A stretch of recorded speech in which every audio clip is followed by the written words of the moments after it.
Stefan, we decided we usually don't do it the day after. We did, of course, the Champions League show yesterday as a bonus show, right? We talked about Bayern Munich, we talked about RB Leipzig. I did that podcast from a stadium. So if non-subscribers are wondering why I'm talking about ambient noise for a second time, yesterday I did the podcast from the stadium. So we did break that down right after everything happened. But the sense we were having, there is more that came out since, right? Mm. Dresden spoke at the banquet afterwards in very clear language about that this wasn't acceptable. Joshua Kimmich had some really odd remarks. Did you see that? Saying that they were playing fantastic football, but it's just that they're on the right track. I thought it was a proper demolition. Today the ire is on Manuel Neuer. Lothar Mm. Matthäus coming out with comments, and I think a couple other journalists as well, wondering whether maybe it's time for Manuel Neuer to pack it in.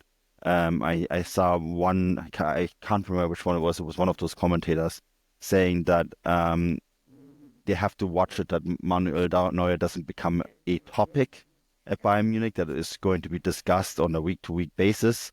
Mm. And yeah, there's a lot going on after what was a very chaotic game for them, and I think something that they're still trying to figure out, because I think that the question now is what sort of Bayern Munich is this? Is Bayern Munich an attacking team that plays interesting football, or is it this side that got demolished by Barcelona? Like, where are we at with this, and what are we going to make about all these comments?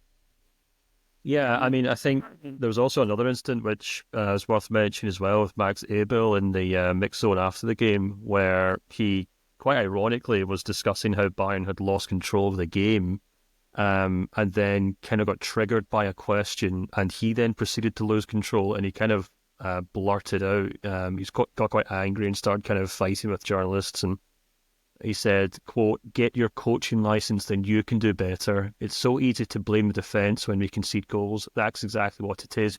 You want to divide us. We won't allow that." So a very kind of Trumpian response from Max Abel, who's usually considered the kind of voice of calm and reason at Bayern Munich, which really kind of let the mask slip a little bit there. And I think maybe goes to show just how much this result obviously hurt Bayern, and how much it maybe kind of exposed a lot of their maybe insecurities or vulnerabilities. And as you said, we kind of went into much deeper dive on that in the bonus show last night. But yeah, it's interesting. I thought Vincent Company responded quite well. He didn't seem to get too aggressive or too angry or too emotional. He said, we'll break it all down.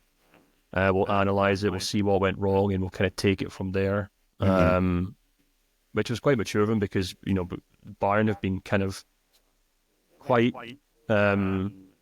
they kind of encouraged this idea that he's this kind of big aggressive head coach. They continuously put out posts or in the social media videos of him kind of being quite dominant and quite authoritarian in the mix zones and the training grounds. Not the mix zones, sorry, at training. So it was good to see him kind of keep his head after that game, and that's kind of what Bayern needed. They needed to kind of just be good losers rather, and just kind of pack up their bags and get home and deal with it all at Sabina Strasse. But yeah, it's I thought it was quite interesting. We also kind of took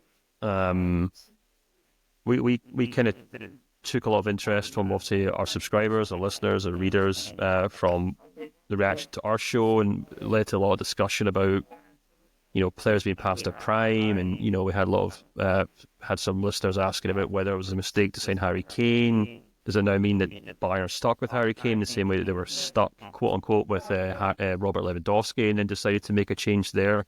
So I think it has led to a lot of questions, a lot of soul searching at Bayern Munich. And I guess it really just come down to how they respond now. Not so much in the Bundesliga, but like how they respond in the Champions League, because as we kind of said on the bonus show last night, Bayern head coaches tend to either stick around or get sacked based on what they do in the Champions League. And I know this is a new format, and I guess technically they've got more opportunities to kind of pick up the points they need to pick up to get through to the next round. But we're talking about a club here who used to fame itself on being undefeated in the group stages.